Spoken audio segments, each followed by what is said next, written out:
Alors, dans notre série « Je me manifesterai », donc le passage de référence, c'était Jean 14, 21.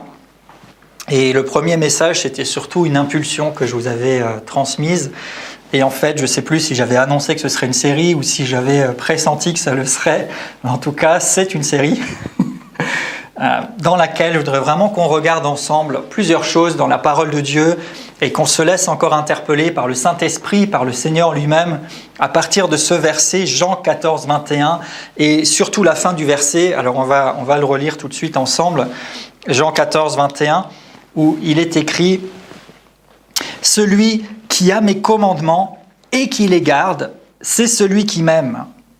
Et celui qui m'aime sera aimé de mon Père, je l'aimerai et je me ferai connaître à lui. » Et selon les versions, on a plusieurs termes sur cette dernière partie de phrase.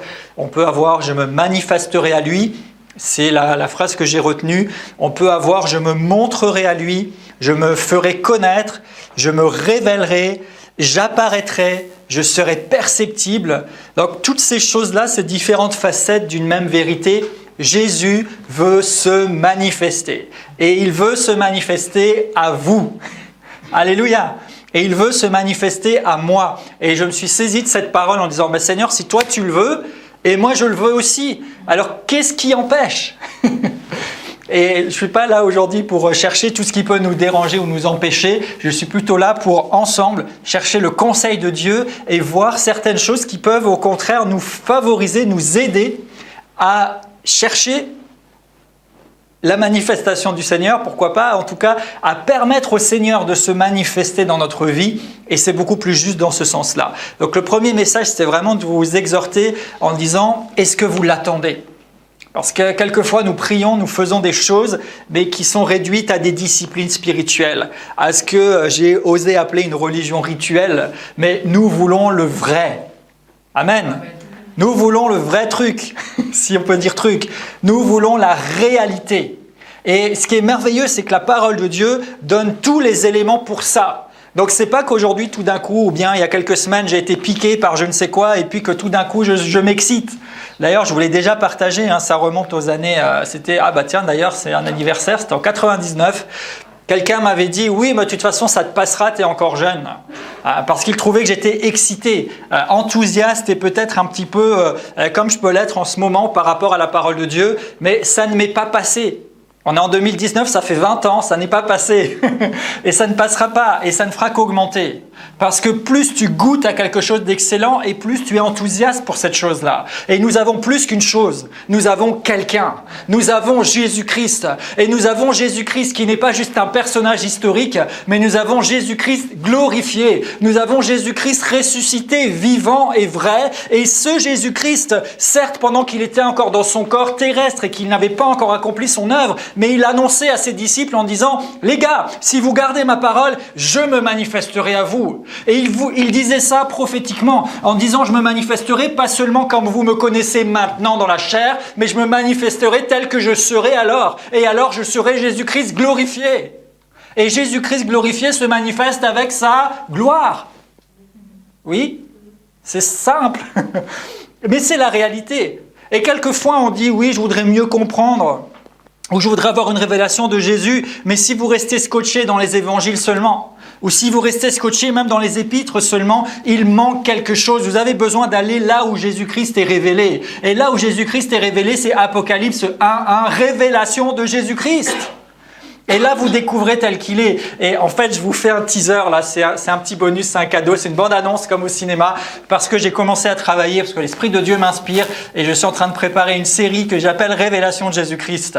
Et on verra Jésus dans les évangiles, Jésus dans les épîtres, et Jésus dans l'Apocalypse, particulièrement dans le regard de Jean, ce disciple qui était aimé de Jésus, et qui lui-même aimait Jésus aussi. Et c'est tellement merveilleux. Mais on va faire une chose après l'autre. Pour l'instant, on veut déjà se nourrir de cette parole que Jésus nous dit, je me manifesterai à lui. Et aujourd'hui, je voudrais simplement vous rappeler une chose pour plusieurs, peut-être une découverte pour d'autres, mais c'est tout simplement croire et parler.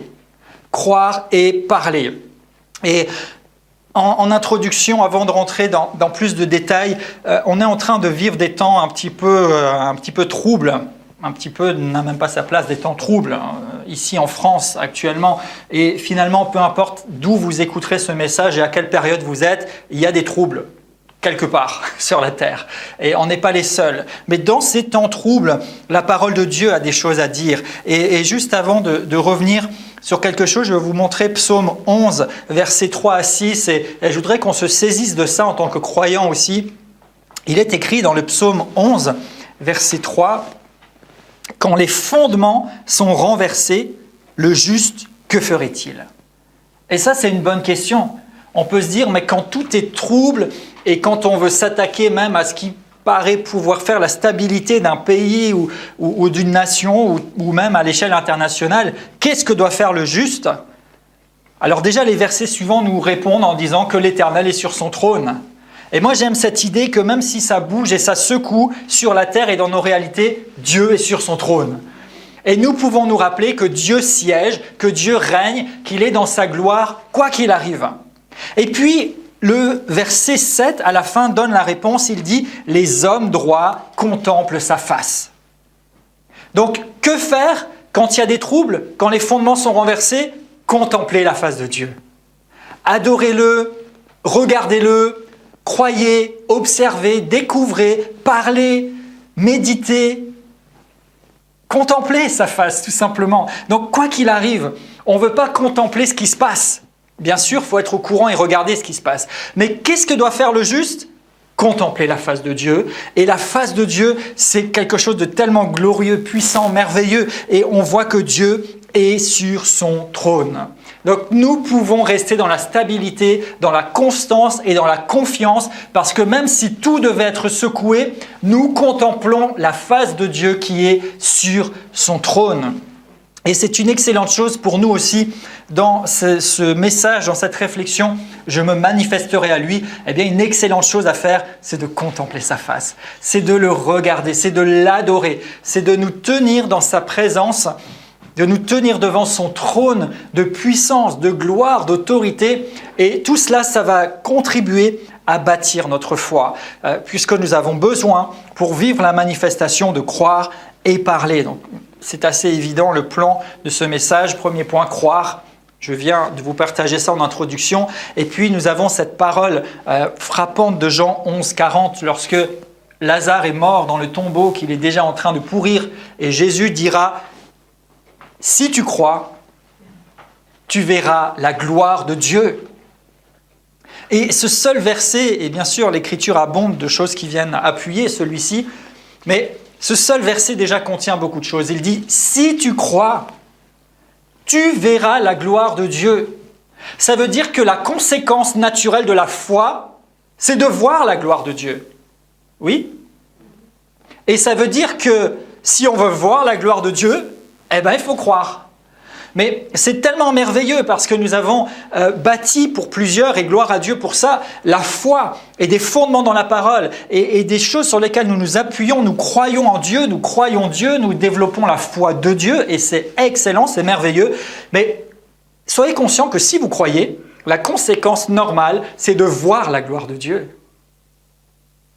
Et les apôtres, eux, voyaient la gloire de Dieu en Jésus pendant qu'il était sur la terre. Nous pouvons aujourd'hui voir la gloire de Dieu par notre foi, parce que Jésus a dit, si tu as mes commandements, si tu les gardes, si tu m'aimes, je t'aime, mon Père t'aime et je me manifeste à toi. Galates 3, verset 2.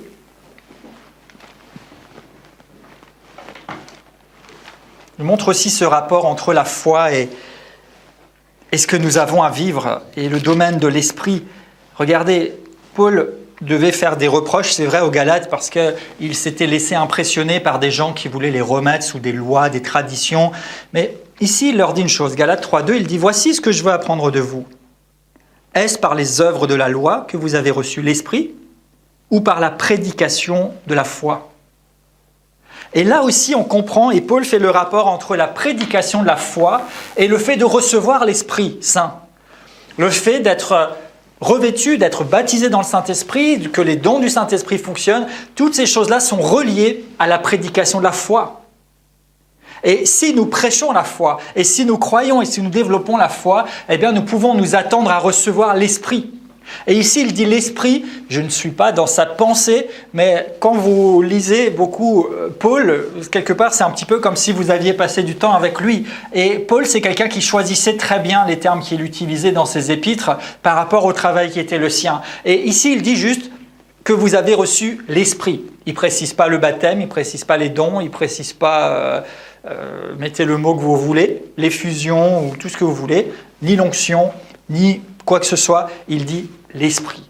Et en fait, on pourrait ici entendre de sa part, n'est-ce pas, par la prédication de la foi, que vous avez accès au domaine de l'Esprit, ou que vous pouvez être ouvert aux choses de l'Esprit, ou que le spirituel peut rencontrer votre réalité naturelle. Donc, la foi et la manifestation, la foi et l'Esprit, la foi et la révélation fonctionnent ensemble.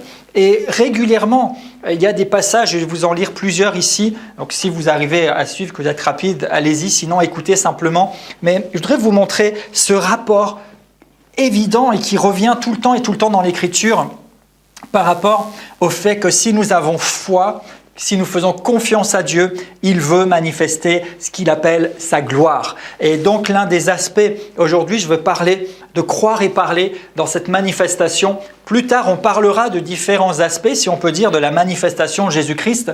Mais en tout cas une chose est sûre, c'est que là où est Jésus, là où Dieu règne, sa gloire est révélée, elle l'accompagne. Regardez Ésaïe 40 verset 1. Il est dit « Consolez, consolez mon peuple, dit votre Dieu.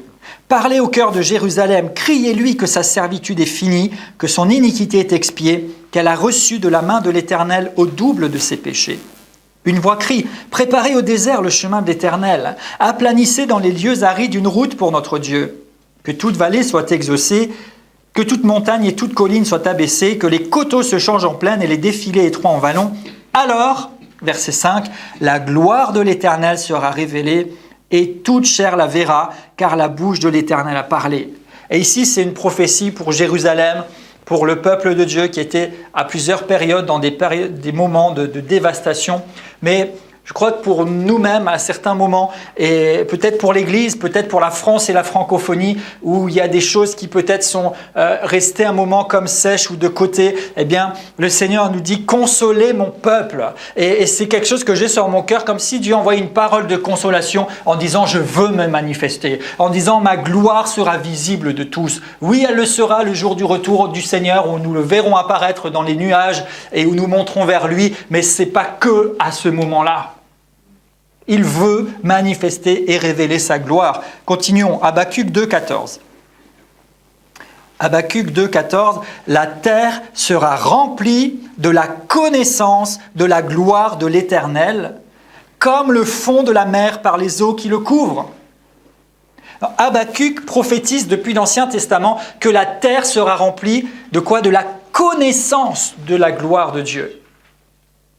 Et ce mot connaissance, on peut y associer la conscience ou pareil la manifestation, la visibilité de la gloire de Dieu. Et il ne dit pas cela seulement non plus pour le retour de Jésus en gloire, ni pour les nouveaux cieux et la nouvelle terre, parce qu'à ce moment-là, il n'y aura plus besoin de la connaissance de la gloire de l'Éternel, puisque simplement sa gloire remplira les nouveaux cieux et la nouvelle terre. Là, ça veut dire que déjà, dans un temps où il y a une ignorance peut-être, où il y a une séparation peut-être, mais le prophète dit que la terre sera remplie de la connaissance de la gloire de l'Éternel. Et pas juste un petit peu ponctuellement à gauche, à droite, mais comme le fond de la mer est couvert par l'eau. Waouh! Alléluia!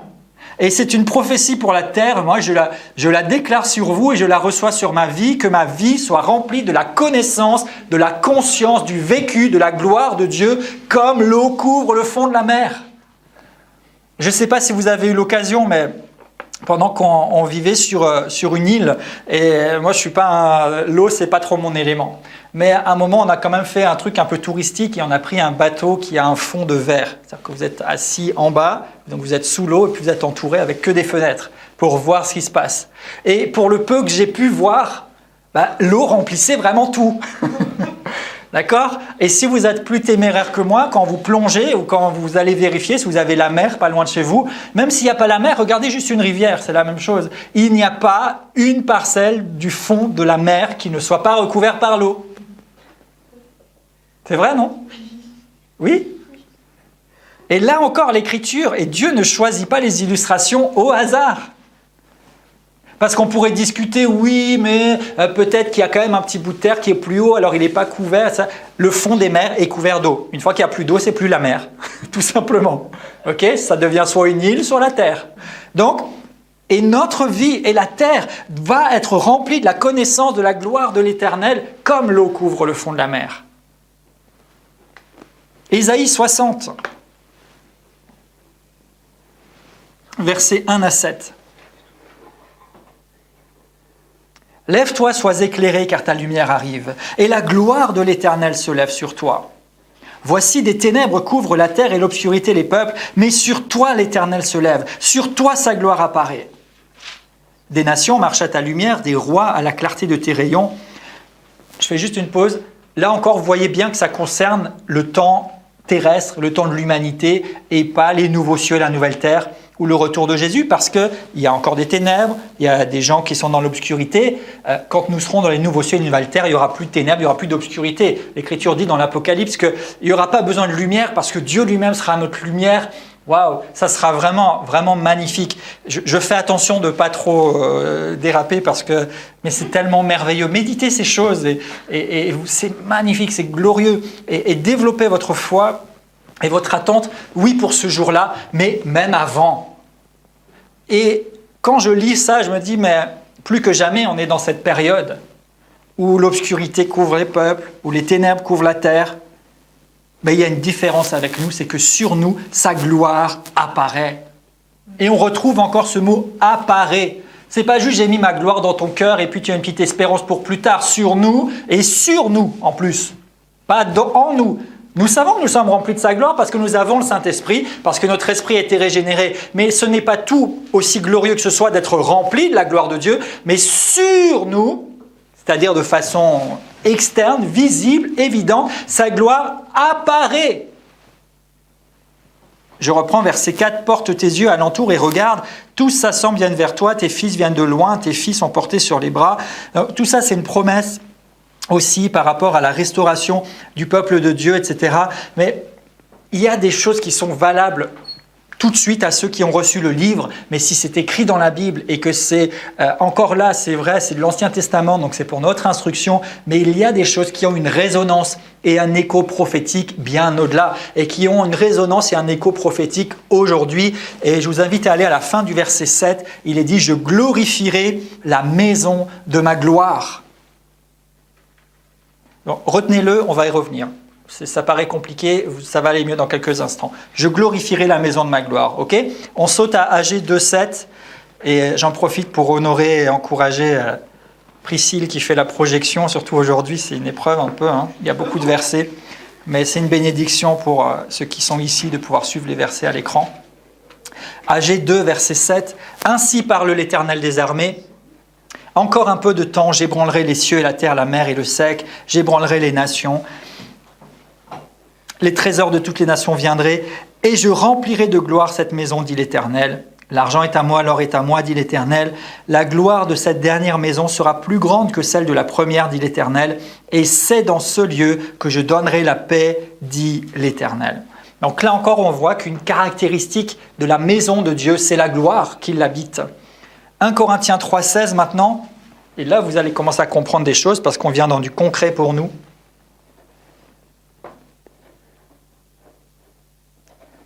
Ne savez-vous pas que vous êtes le temple de Dieu et que l'Esprit de Dieu habite en vous?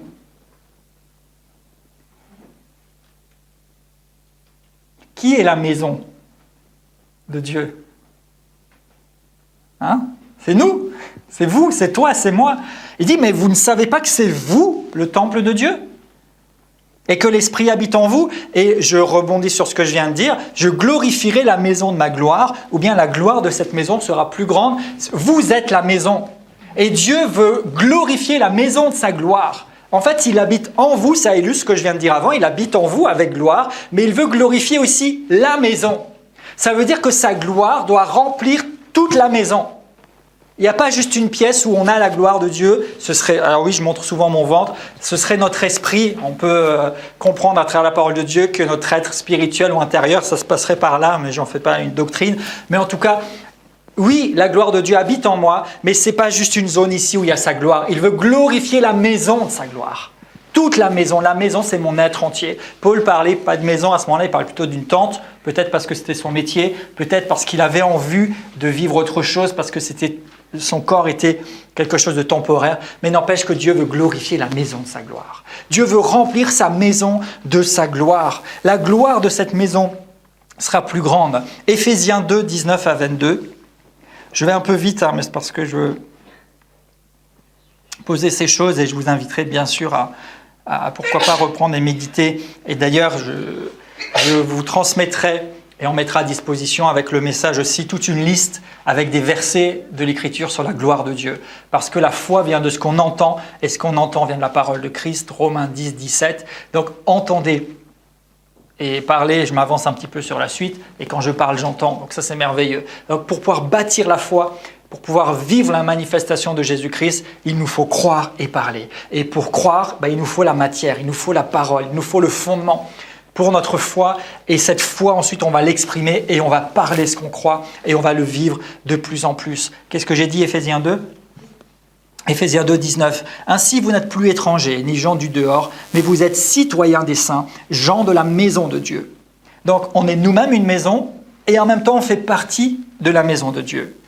Vous avez été édifiés sur le fondement des apôtres et des prophètes, Jésus-Christ lui-même étant la pierre angulaire, et en lui, tout l'édifice bien coordonné s'élève pour être un temple saint dans le Seigneur. En lui, vous êtes aussi édifiés pour être une habitation de Dieu en esprit. Et ici, on voit une autre dimension, c'est que nous sommes chacun une maison, mais ensemble, en tant qu'Église, en tant que maison de Dieu, le terme qu'on utilise parfois, eh bien nous sommes aussi ensemble édifiés pour être une habitation de Dieu en esprit. Donc Dieu veut glorifier la maison de sa gloire. Individuellement, ma vie qui porte sa gloire veut et doit pouvoir être complètement marquée par cette gloire, par cette manifestation de la présence, de la puissance de Dieu. Et l'Église est supposée, en tant qu'habitation spirituelle dont nous sommes différentes parties, être aussi remplie de sa gloire. Et Hébreux 3, verset 6 est on ne peut plus clair. Il dit clairement, comme ceci, sa maison, c'est nous. Donc si vous n'étiez pas sûr, il y a déjà 3 passages pour vous dire que vous êtes sa maison. Et sa maison est remplie de sa gloire et vous pourrez donc lire dans les références que je vous laisserai ou chercher par vous-même dans l'Écriture partout. Surtout dans l'Ancien Testament, on a beaucoup d'illustrations de la maison de Dieu. Et puis on a Jésus, l'exemple par excellence. Combien, à chaque fois, une caractéristique de sa maison, de là où il demeure, de là où il se révèle, c'est qu'il y a sa gloire, c'est qu'il y a une manifestation. À tel point d'ailleurs par moments que les gens ne pouvaient pas rester, à tel point que les gens voyaient, que les gens fuyaient, que les gens étaient surpris qu'il y avait des choses qui se passaient. Et c'est quelque chose de collectif aussi, comme par exemple à la Pentecôte, ils étaient ensemble dans un endroit, et il s'est passé quelque chose, mais aussi de tout à fait individuel. D'ailleurs, je vous rappelle cette remarque qu'on avait faite, Jean 14, 21, « Je me manifesterai à lui » ou à elle. Donc il y a vraiment ces 2 aspects ensemble. Et Dieu veut se glorifier à travers sa présence agissante, à travers toutes sortes de manifestations, et ses œuvres le glorifient. Très souvent, quelqu'un pourra dire gloire à Dieu parce qu'il aura vu des œuvres de Dieu, et ce serait quelque chose de normal. Maintenant, je dis aussi en passant, ne recherchez pas le spectaculaire au risque de passer à côté de ce qui est vraiment surnaturel. Mais ne rejetez pas non plus le surnaturel parce que Dieu, par définition, est surnaturel. Alléluia. Donc il faut, c'est vrai, un équilibre. On n'est pas là maintenant, et même si on se laisse exhorter et édifier, qu'on veut développer notre foi pour que Jésus se manifeste, on n'est pas là pour chercher le truc qui va faire sensation. On ne cherche pas du spectaculaire, on n'est pas là pour se donner en spectacle, surtout pas.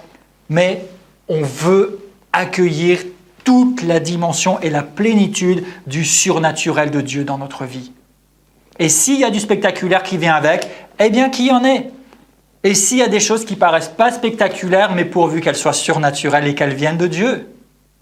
Ça vous va comme ça? Et c'est une bonne façon d'aborder les choses. Ne rejetez pas le surnaturel parce que Dieu est par définition surnaturel. Il aime faire des choses qui ne sont pas ordinaires. Et ça, on voit ça dans toute l'Écriture. Dieu est extraordinaire. Si notre foi ne se nourrit et ne s'exprime et ne se traduit que par des choses ordinaires, nous avons besoin de révision. Parce que l'ordinaire, vous pouvez le faire vous-même. Ou des gens peuvent vous aider à le faire. Mais l'extraordinaire, c'est, comme dirait quelqu'un, la signature de Dieu. Parce que là, on peut dire, il fallait une intervention. Ça, je ne pouvais pas le faire moi-même. Ça ne pouvait pas venir tout seul. Et vous pouvez déjà le vivre pour vous personnellement. Et nous pouvons le vivre ensemble. Et nous pouvons ensuite amener les gens à expérimenter ces choses-là qui les amènent vers le cœur de Dieu. Et ça commence déjà par reconnaître ce que Dieu fait. Je cite en passant juste Romains 2, où Paul fait une déclaration par rapport aux gens qui ont refusé de croire. Et il dit, mais vous n'avez pas d'excuses, parce qu'il y a tellement de témoignages de la véracité de Dieu. Et au verset 4, il dit, méprises-tu les richesses de Dieu, sa bonté, sa patience, etc. Donc une première chose déjà, c'est d'être attentif à ce que Dieu fait et de reconnaître son œuvre. On ne veut pas mépriser ses bontés. Et c'est pourquoi c'est bon de se rappeler de ce que Dieu fait, de le louer, de le reconnaître, même dans des choses qui nous paraissent simples du quotidien. Mais quand nous le faisons, en même temps, nous sommes reconnaissants et nous élevons vers Dieu notre reconnaissance, nous lui donnons le crédit pour ça. Et en même temps, nous bâtissons notre foi pour vivre d'autres choses encore avec lui. Rappelez-vous cette autre parole de Jésus, à celui qui est fidèle dans de petites choses, on lui confiera beaucoup. Eh bien, si nous prenons ou gardons et développons l'habitude de reconnaître Dieu dans ses œuvres et de lui accorder régulièrement la gloire, l'honneur et le crédit pour ce qu'il fait, même dans ce qui peut sembler pour l'instant petit, mais Dieu pourra faire de grandes choses et il saura. Moi, je sais que celui-ci, quand je fais quelque chose, il reconnaît mon œuvre. Et même quand j'ai fait des petites choses, il l'a reconnu, il m'a remercié, il m'a donné gloire. Donc je vais pouvoir faire de grandes choses parce qu'il saura me reconnaître. Mais si dans les petites choses, vous savez, il y a vraiment quelque chose qui est nécessaire, c'est que quelquefois, on se dit, mais ouais, Dieu n'a pas encore répondu, Dieu n'a pas encore fait des choses qui ont secoué l'endroit où on était, Dieu n'a pas encore fait ci, Dieu n'a pas fait là, Dieu n'a pas fait ça. Tant que tu es en train de râler de tout ce que Dieu n'a pas fait et que tu ne commences pas par reconnaître ce qu'il fait, tu ne verras jamais plus. Ça commence par reconnaître ce qu'il fait. Reconnaître ce qu'il fait. Et dire merci Seigneur parce que ta présence est là. Et même si au départ tu dois le faire dans la foi, fais-le dans la foi. Et il est sûr, parce que Dieu est fidèle à sa parole, qu'à un moment donné, tu ne feras plus par la foi, mais tu le vivras vraiment et tu le feras parce que tu le vis concrètement.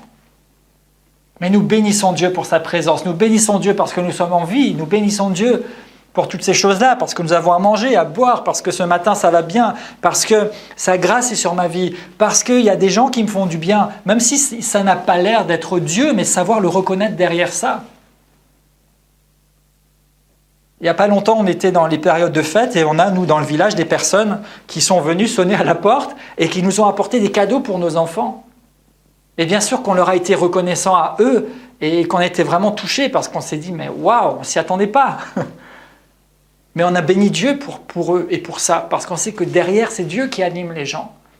Et toutes les bontés, tous les bienfaits qu'on peut avoir, on honore les gens et c'est important, cette culture de reconnaissance envers les personnes aussi, même si ce n'est pas mon sujet aujourd'hui, mais derrière les choses, reconnaître Dieu derrière ses œuvres. Et là, on se qualifie pour de plus en plus de sa manifestation. Et bien sûr, quand nous portons du fruit, Jésus le disait particulièrement dans Jean 15, tout ce passage sur la relation avec Dieu et le fait de porter du fruit, et il dit que si vous portez beaucoup de fruits, mon Père sera glorifié. Donc ça glorifie Dieu que nous portions du fruit, que nous vivions des choses, que nous soyons une bénédiction, que la gloire de Dieu soit révélée à travers notre vie. Et Dieu est bien sûr présent partout. L'une de ses caractéristiques, par définition, c'est qu'il est omniprésent. Mais sa présence n'est pas manifestée partout. Pourquoi ? Parce que pour que sa présence soit manifestée, il faut que quelqu'un lui donne l'occasion de le faire. Parce que l'autorité sur la terre aujourd'hui, c'est nous, êtres humains, qui l'avons, parce que Dieu ne va pas contre ce qu'il a établi. Et quand il a créé l'homme et la femme, il leur a donné l'autorité sur la terre. Après, on connaît l'histoire, ça a mal tourné, et puis le diable a essayé de récupérer des choses au passage, mais l'autorité lui a été enlevée. Et bien sûr que dans le monde spirituel terrestre, on sait que Satan est comme le prince de ce monde et qu'il y a des puissances de l'air, etc., qui agissent, c'est vrai. Mais sur la terre, la plus haute autorité n'est pas Satan, le diable et ses démons, c'est l'être humain. Et même le diable, Satan et ses démons n'ont de puissance dans la vie de quelqu'un qu'à condition qu'il lui en donne. Pourquoi ? Parce que l'Épître aux Colossiens déclare que Jésus-Christ, par l'œuvre de la croix, a dépouillé les dominations et les autorités en les livrant publiquement en spectacle. Il les a dépouillés, c'est fini pour eux. Et il nous a restitué notre position d'autorité. Et nous avons reçu en tant que fils et filles de Dieu nés de nouveau le nom de Jésus pour en plus appuyer cette autorité. Parce que sur la terre, nous avons déjà en tant qu'être humain l'autorité. Mais dans le ciel et sur la terre, le seul nom par lequel tout genou fléchira un jour et le seul nom qui est au-dessus de tout nom, c'est le nom de Jésus. Donc nous avons à la fois l'autorité sur la terre en tant qu'être humain et l'autorité du ciel marquée par la puissance divine de Jésus-Christ et sa victoire. Donc on a franchement largement tout ce qu'il faut, mais Dieu ne fera rien sans qu'un homme lui permette de le faire. Alors là, je vois quelques tomates arriver. Calmez-vous et demandez au Saint-Esprit, il va vous enseigner. On ne peut pas tout mettre dans un message. Mais vous découvrirez, c'est vrai. Sinon, si ça dépendait que de Dieu, franchement, la terre serait différente de ce qu'elle est aujourd'hui et nos vies seraient complètement différentes. Mais nous avons notre part. Il faut une prière. Il faut des gens qui croient. Il faut des gens qui parlent pour que la puissance de Dieu, pour que le plan de Dieu, pour que la volonté de Dieu se réalise. Si nous ne le faisons pas, il ne se passera rien. Et parfois, on dit, tiens, mais pourquoi il y a quelque chose là-bas ou chez l'autre ? C'est pas bon de se comparer, mais c'est bon de s'inspirer. Et quand on regarde, parfois, on va se dire, oui, mais peut-être que la parole de Dieu est plus abondante dans la vie de cette personne. Peut-être que sa vie de prière est plus abondante. Peut-être qu'il y a quelqu'un qui demande et qui reçoit. Et qu'il y en a d'autres qui, comme disait Jésus, ne demandent pas, donc ne reçoivent pas. C'est QFD. Donc commencez à demander. Et recevez. On s'est un petit peu écarté, mais ça ne fait rien. Une des manières de lui donner la gloire, de lui rendre le crédit pour tout ce qu'il a fait, et de lui permettre d'agir encore plus, c'est bien sûr de le célébrer. Et on va voir aussi, et si déjà vous lisez la Bible partout, et très particulièrement dans le livre des psaumes, nous sommes appelés à célébrer Dieu, à élever son nom, à l'honorer. Et puis à partir du Nouveau Testament, nous sommes appelés à l'adorer, parce que nous avons maintenant droit à une dimension spirituelle dans laquelle on peut vraiment être en communion avec lui. Mais remarquez, je vais vous montrer ici un seul des passages, il y en a d'autres aussi, mais 2 Chroniques 5, versets 13 et 14, que même cette louange et cette célébration va engendrer des choses. Et Dieu lui-même d'ailleurs le dit dans les psaumes, il dit qu'il siège au milieu des louanges de son peuple. Quand nous le louons, Dieu siège. Et comme ça s'est vu en Jésus, qui est venu du Père et qui était revêtu de la gloire de Dieu, quand il y a le siège de Dieu quelque part, quand son trône est là, il y a une atmosphère qui vient avec. Il y a sa gloire qui vient avec. Regardez 2 Chroniques 5, verset 13, lorsque ceux qui sonnaient des trompettes et ceux qui chantaient, donc les trompettes et le chant, aujourd'hui on pourrait dire c'est nos louanges. Même si on n'a peut-être pas de trompettes, on a d'autres choses, des guitares, des pianos ou autres, il y en a qui ont des trompettes. En tout cas, lorsqu'on sonne des trompettes et qu'on chante, qu'est-ce qui s'est passé ? En s'unissant d'un même accord pour célébrer et louer l'Éternel, ils firent retentir les trompettes, les cymbales, les autres instruments, et ils célébrèrent l'Éternel par ses paroles. Il est bon, sa miséricorde dure à toujours. En ce moment, quand on le loue, on pourrait mettre à la place ici, la maison de l'Éternel fut remplie d'une nuée. Et les sacrificateurs ne purent pas rester pour faire le service à cause de la nuée, car la gloire de l'Éternel remplissait la maison de Dieu. Ça, c'est ce que je vous disais avant. Donc, au moment où nous célébrons l'Éternel, sa maison est remplie de quelque chose. Et cette nuée, c'est une des manifestations de la présence même de Dieu, qui va apparaître plusieurs fois dans l'Écriture, dans l'Ancien Testament, qui va apparaître pour diriger le peuple aussi, cette colonne de nuée, cette colonne de feu, et qui va plusieurs fois apparaître dans les habitations, entre guillemets, terrestres de Dieu, c'est-à-dire ces endroits qui étaient mis à part, dans lesquels Dieu voulait se révéler à son peuple, à l'époque, parce que c'était limité. Et ici, il est dit que les gens ne pouvaient pas rester.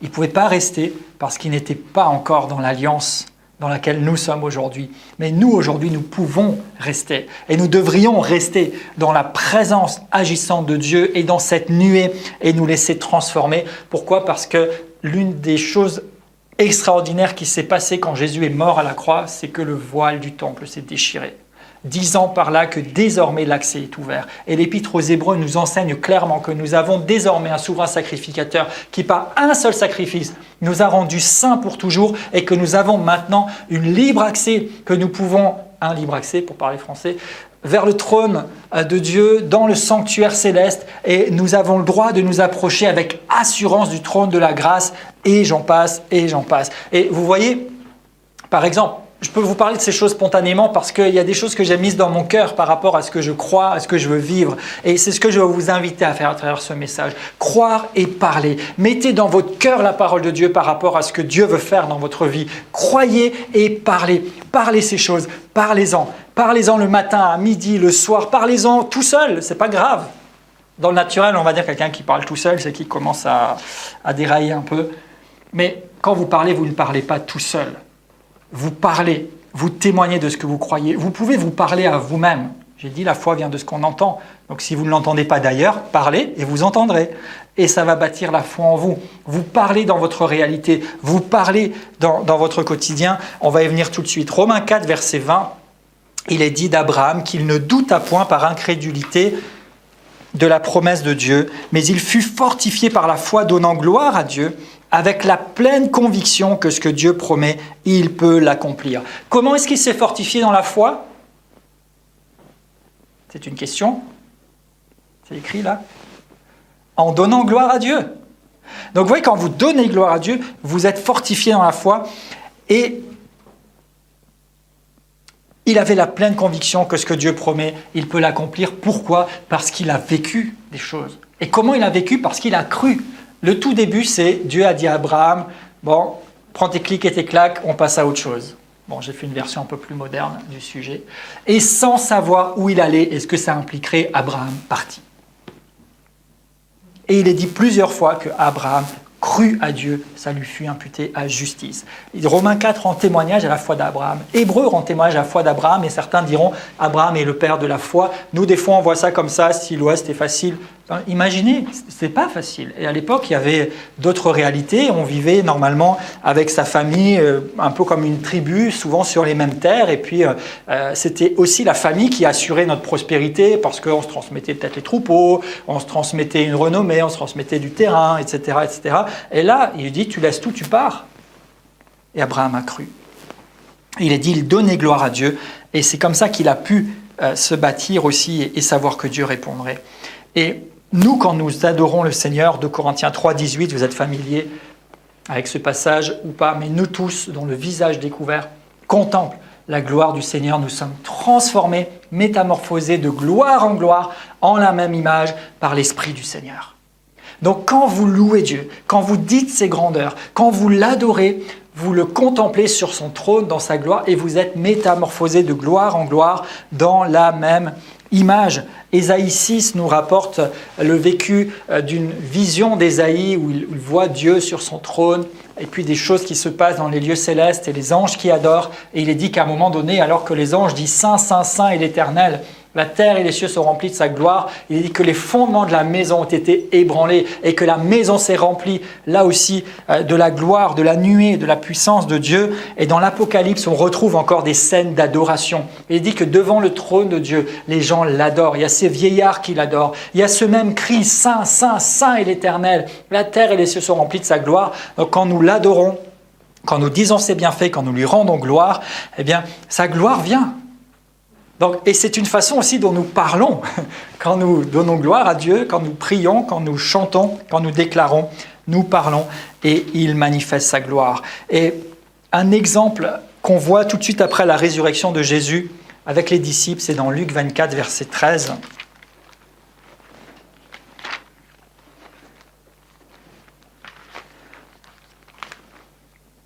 Où il est dit, ce même jour, 2 disciples allaient à un village nommé Emmaüs, éloigné de Jérusalem de 60 stades. Ils s'entretenaient, c'est-à-dire ils parlaient, de tout ce qui s'était passé. Et pendant qu'ils parlaient et discutaient, Jésus s'approcha et fit route avec eux. Et vous voyez, ils ont juste parlé et Jésus est venu.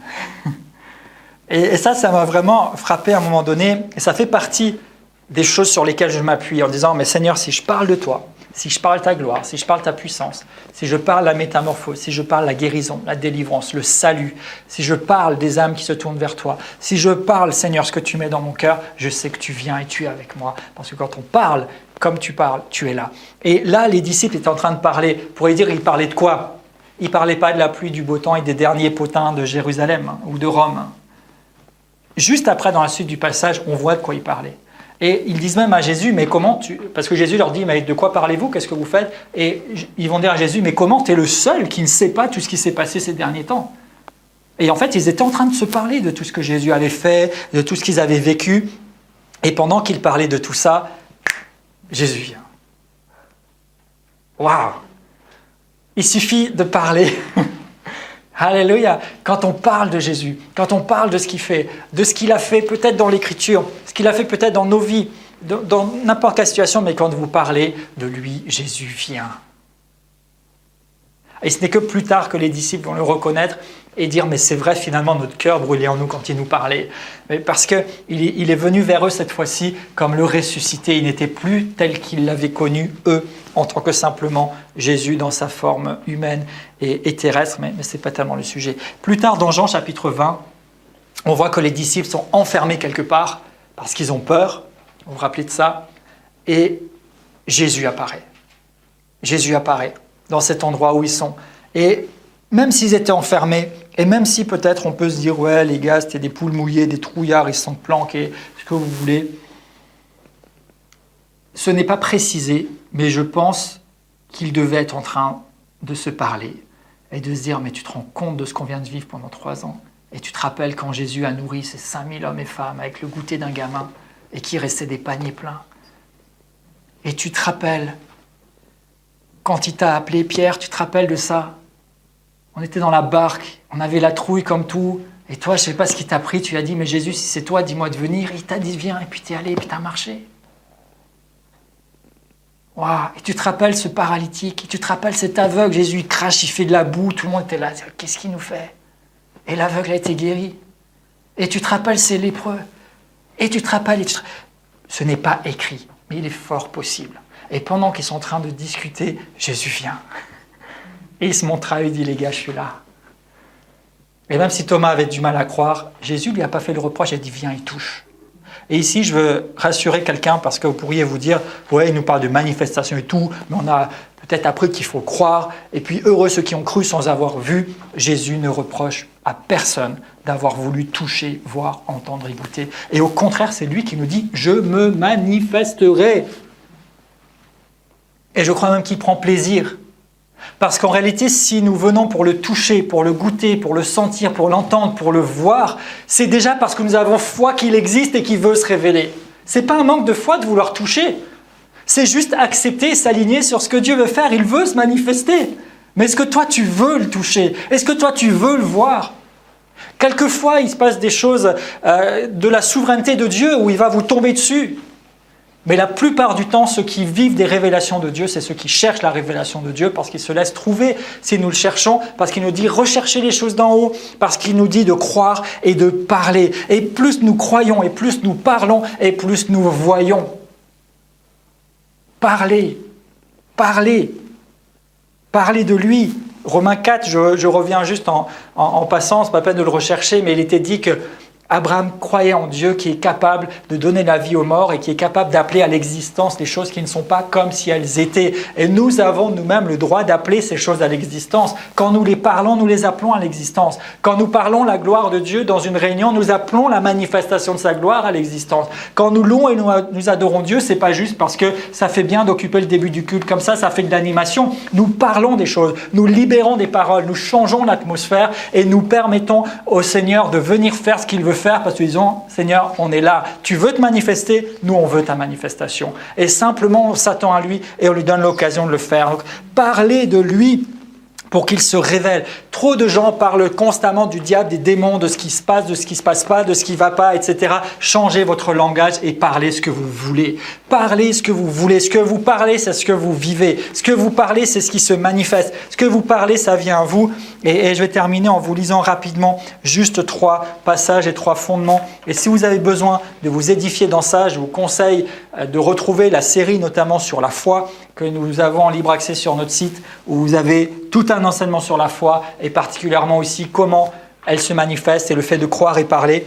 Mais en tout cas, regardez Marc 11, 23, je vous le dis en vérité, c'est Jésus qui parle. Si quelqu'un dit à cette montagne, ôte-toi de là et jette-toi dans la mer, et qu'il ne doute point dans son cœur, mais qu'il croit que ce qu'il dit arrive, il le verra s'accomplir. Vous voyez ? Il croit que ce qu'il dit arrive. Et ici, bien sûr que notre foi s'appuie sur la parole de Dieu, donc nous voulons déclarer la parole de Dieu. Mais remarquez qu'il dit que si tu crois que ce que toi tu dis arrive, tu le verras s'accomplir. Il ne dit pas si tu crois que ce que Jésus dit, si tu crois ce que le pasteur dit, ce que le prédicateur dit, il ne te suffit pas. Bien sûr que les prédications, les enseignements bâtissent la foi et te donnent de la matière, c'est mon job. Mais il ne te suffit pas de croire ce que Fabien dit pour le voir réaliser. Si tu crois que ce que toi tu dis arrive, tu le verras s'accomplir. Sans douter dans ton cœur, c'est pourquoi je vous dis, tout ce que vous demanderez en priant, croyez que vous l'avez reçu et vous le verrez s'accomplir. Romains 10, verset 9, si tu confesses de ta bouche le Seigneur Jésus et si tu crois dans ton cœur que Dieu l'a ressuscité des morts, tu seras sauvé, car c'est en croyant du cœur qu'on parvient à la justice et c'est en confessant de la bouche ou en parlant qu'on parvient au salut. Et ces choses sont vraies pour être justifié et sauvé, mais sauvé, salut, c'est plus que seulement ne pas aller en enfer et pouvoir aller au ciel. Le salut, ça comporte tout et tout et tout. Ce qui contribue à notre vie sur la terre, ça comporte la restauration, ça comporte la guérison, ça comporte la délivrance, ça comporte la purification et ça comporte aussi notre accès aux réalités spirituelles qui font partie de notre statut de fils et filles de Dieu, qui font partie de notre position de céleste, de régénéré. Donc c'est en croyant du cœur et en parlant, pas juste en croyant, mais en parlant, pas juste en parlant, mais en croyant et parlant. Et Jacques 3, verset 4, je finis avec ça. Voici, même les navires qui sont si grands et que poussent les vents impétueux sont dirigés par un très petit gouvernail au gré du pilote. De même, la langue est un petit membre. Et je m'arrête juste à ce point. Si vous lisez le contexte, bien sûr, Jacques est en train de dire oui, ça peut allumer tout un feu, ça fait des dégâts pas possibles. Oui, parce qu'il est en train de vouloir mettre de l'ordre. Jacques, dans son épître, il est beaucoup sur du très pratique, sur de l'ordre, etc. Voilà, de temps en temps, il faut mettre de l'ordre. Et il va dire ces choses en disant, mais juste avec la langue, tu peux faire des dégâts pas possibles, donc tu ferais bien de faire attention, etc. Et c'est juste, mais ça veut dire que l'inverse est valable aussi. Et j'aime cette image du gouvernail. C'est une petite pièce par rapport à la dimension de ce qu'elle va diriger. Et il fait la comparaison avec la langue. Et finalement, votre langue, ce que vous dites, va donner la direction de votre vie. Où voulez-vous aller ? Croyez et parlez, mais parlez là où vous allez. Ce que vous dites détermine votre direction. Donc arrêtez de parler ce qu'il n'y a pas ou ce qui, je ne sais pas quoi, trop quoi, mais parlez ce que vous voulez. Parlez là où vous voulez aller, donnez la direction et c'est là que vous allez vous porter. Donc croire et parler, et on a vu plein de versets simplement, et je vais vous mettre à disposition, comme j'ai dit, une liste il y en a quasiment 80 références bibliques où il est parlé de la gloire de Dieu. Donc je pense qu'il y en a largement assez pour éventuellement lire, croire et parler.